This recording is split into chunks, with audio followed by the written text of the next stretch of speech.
मौसम सुबह से ही बहुत खराब था। रह रह कर बारिश हो रही थी। बादलों ने आसमान को कुछ ऐसे ढक रखा था जैसे कि आसमान को किसी काले रंग के चादर से लपेट दिया गया हो।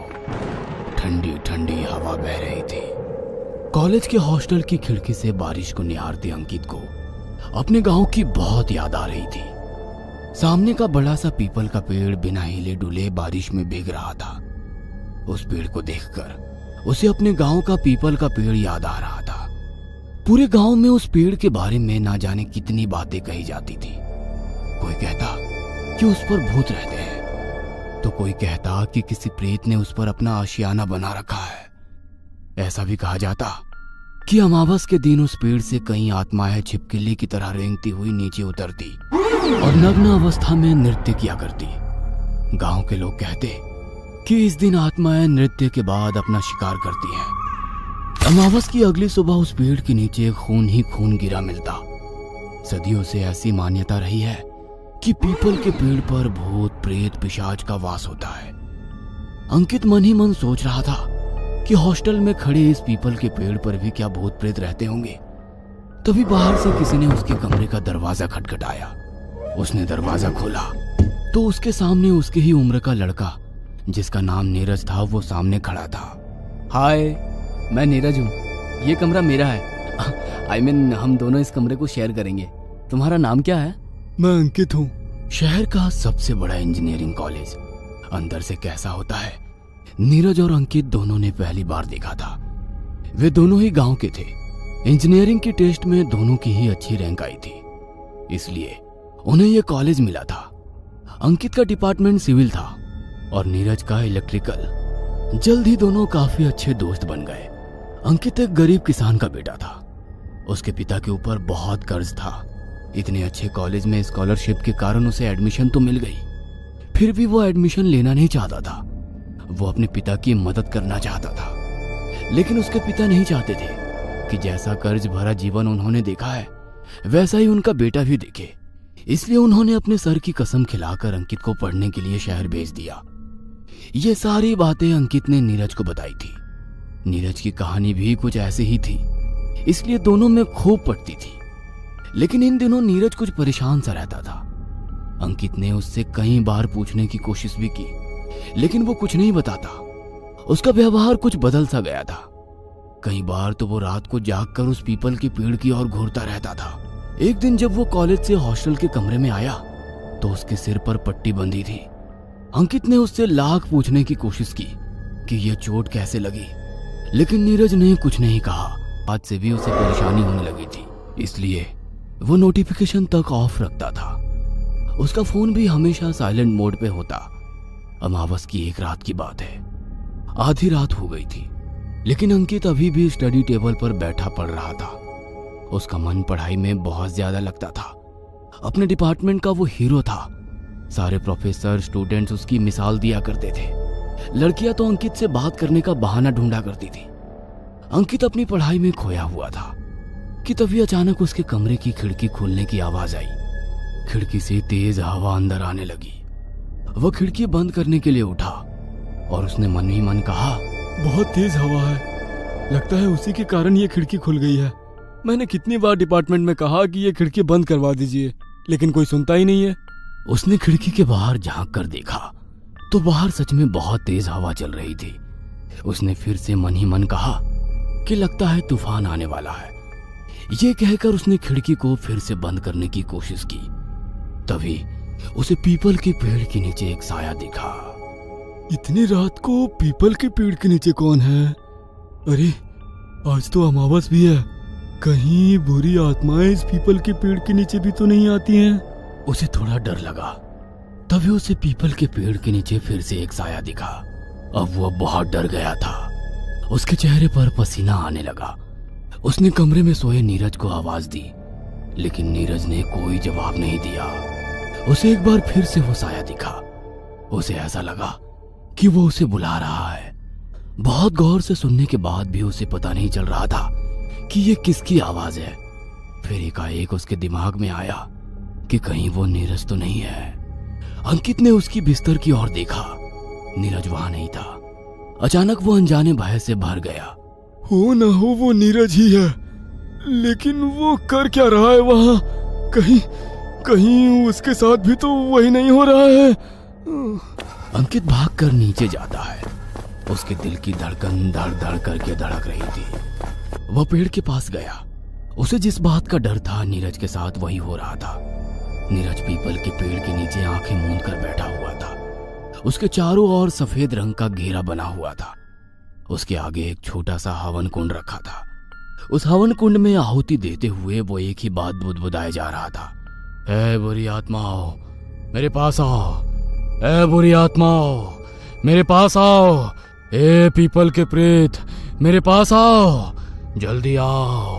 तभी पीपल के पेड़ पर हलचल सी होने लगी। दूर कुत्तों के रोने की आवाज आ रही थी।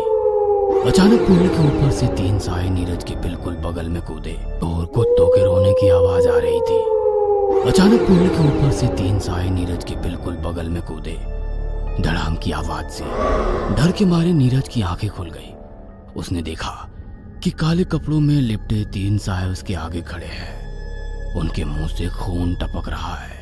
उनके हाथों में मांस का बड़ा सा टुकड़ा भी है। शायद किसी भैंसे के शरीर का टुकड़ा था वो। उनकी भयंकर शक्ल देखकर नीरज का शरीर बर्फ की तरह ठंडा हो गया था। वह चीखना चाहता था, लेकिन ऐसा लगता था कि जैसे उसकी बोलने की शक्ति अचानक से खो गई है।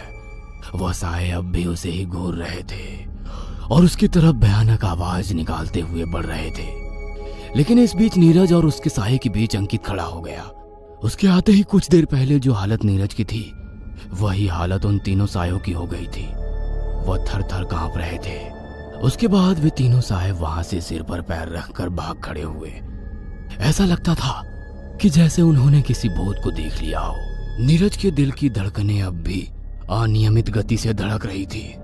उसे समझ नहीं आ रहा था कि यह अचानक से क्या हो गया। उसने अंकित की ओर अपनी नजरें उठाकर देखी और उससे कहा, कौन थे वो? वे तुम्हें देखकर क्यों भाग गए? तुम कमरे में चलो, फिर तुम्हें सारी बातें बताता हूँ। अंकित नीरज को लेकर हॉस्टल के कमरे में गया। इस बीच ना जाने कितने सारे सवाल नीरज के दिमाग में कीड़े की तरह कुलबुला रहे थे।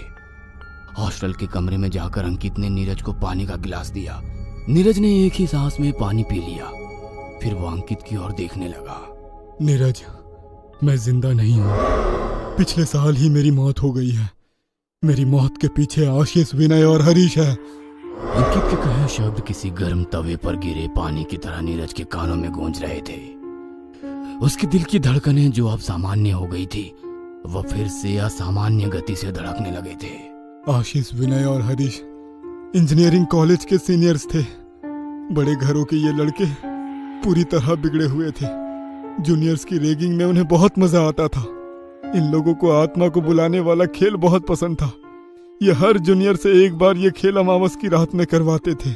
वे अपने जूनियर्स को टॉर्चर करके इस बात के लिए दबाव बनाते थे कि अमावस की रात को इन्हें पीपल के पेड़ के नीचे आंख बंद करके 15 मिनट तक ए बुरी आत्माओं मेरे पास आओ, ए बुरी आत्माओं मेरे पास आओ कहना है। अगर कोई जूनियर इनकार करता तो वो उसे मारते पीटते। उसके बारे में कॉलेज में गलत गलत बातें जैसे डरपोक, फट्टू आदि बातें फैलाते। थक हार कर जूनियर्स को इनकी बातें मानने के लिए तैयार होना ही पड़ता। इनके डर से जूनियर पेड़ के नीचे आते और वही दोहराते जो इन्होंने कहा होता था। जब वे अपनी आंखें बंद करके ये दोहराते, तभी अचानक ये पेड़ से कूदकर उनके पास आ जाते। अब अचानक से कोई इस होलिया में उन्हें देखता तो वो डर जाता और चिल्लाते हुए भागने लगता। उसे देखकर ये तीनों बहुत खुश होते। इन्हें इस काम में बहुत मजा आता था। उसके बाद ये तीनों भागते हुए जूनियर की अपने अपने मोबाइल से वीडियो बनाते।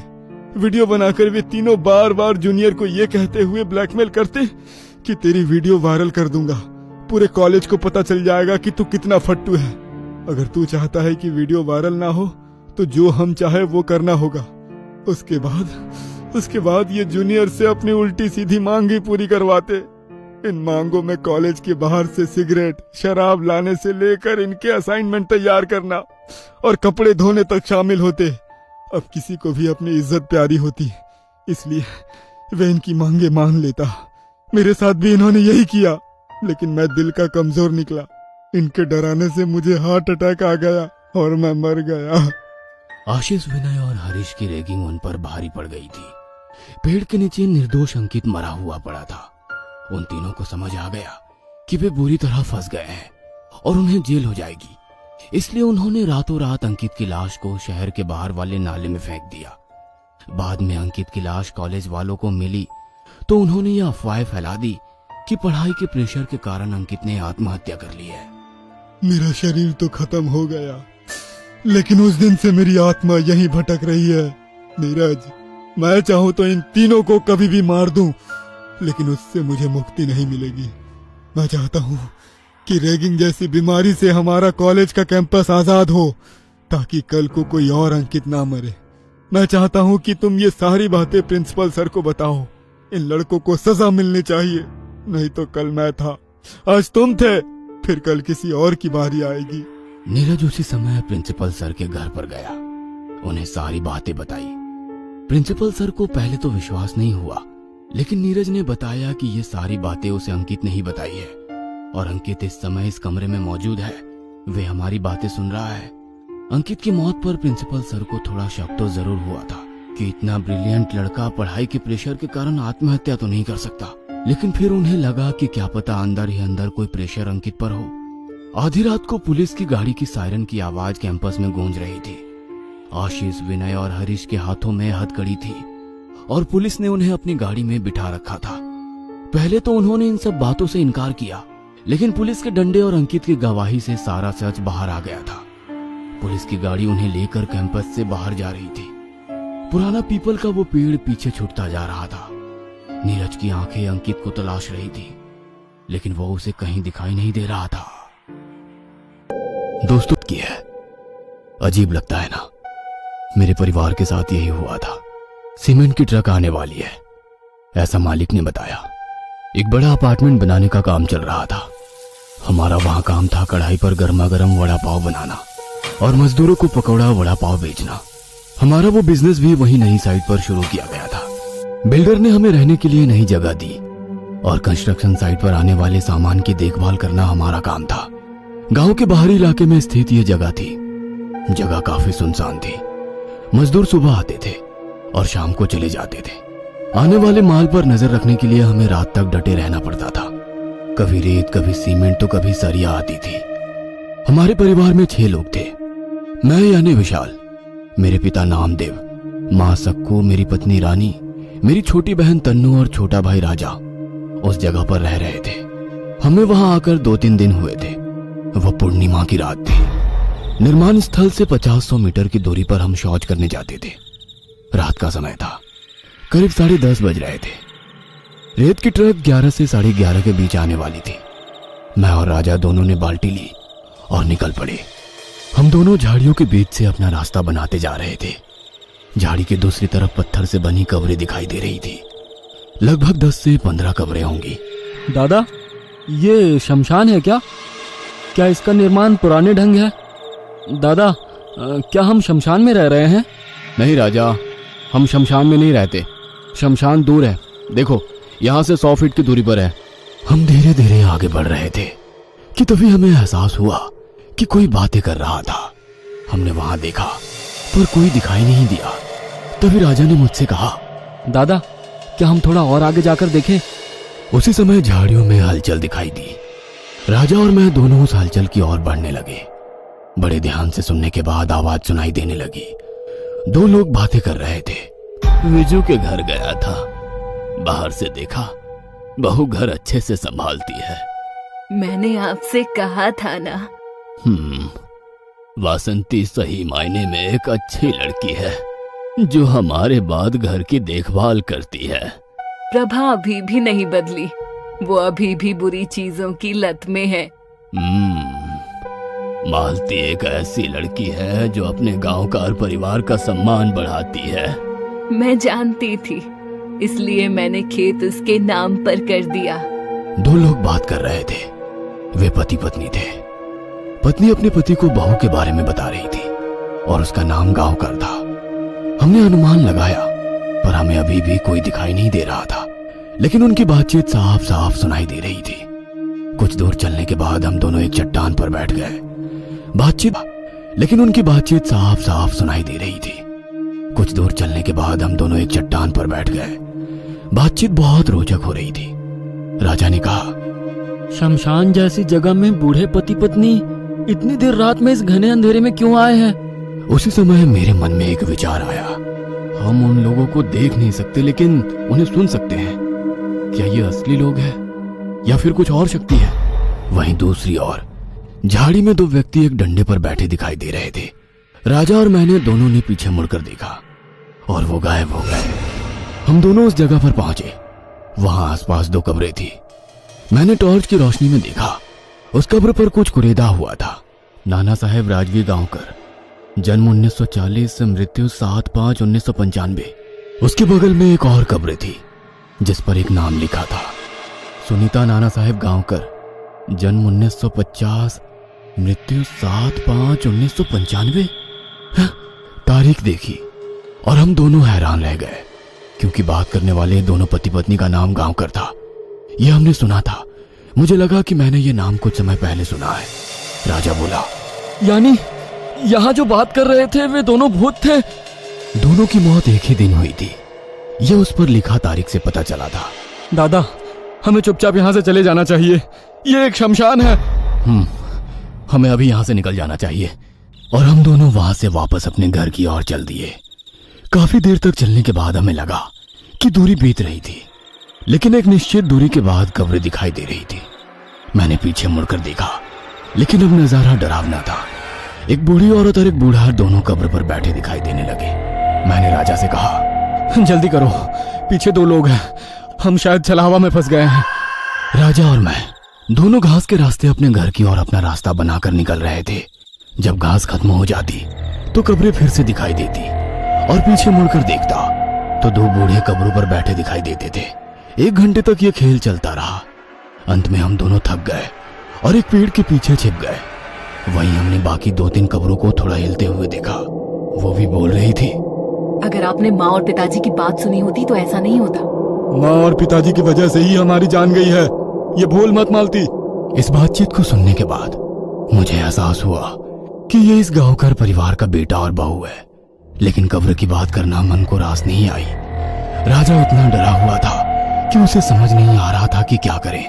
वह कानों में उंगलियां डालकर बैठा और कहा, मुझे कुछ सुनना नहीं है। दादा, भूत हर जगह है और हम वही कर रहे हैं। इस शमशान से निकलने के लिए कुछ तो करो। हम अजीब चक्र में फंस गए हैं। इसे छलावा कहते हैं। इस समय को बीत जाने दो, फिर मौका मिलते ही हम यहाँ से निकलेंगे। 2 घंटे बीत चुके थे।